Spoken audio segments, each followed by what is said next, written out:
So what happens when you've got this big difference, right? Well, you know, your little aunt over there in Zapata, Texas or whatever, she may have to tell that expert, sorry, how can you fix my car with $4,000 when you need $8,000, right?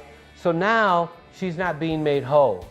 And now your car is not really being repaired correctly because the repair facility, they don't have the $8,000 that they need. They want to give them 4, they want to give them 5, you know?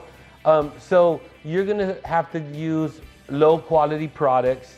They're not going to be as thorough as they could be or as complete as they should be because your insurance company is refusing to pay the bill, pay the whole bill, right?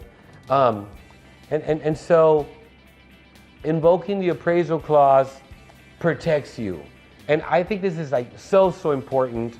Like this is a major protection law that our legislators passed. And I want you all to know that the state of Texas passed it unanimously.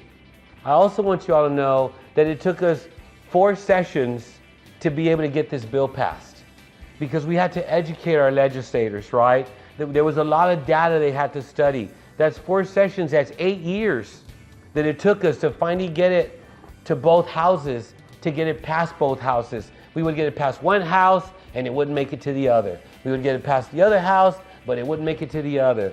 You know, there's a lot of activity going on at our Capitol, and they can't always accomplish everything that they wish they could, but we stayed with it, our legislators stayed with it, and we got it passed in 2025.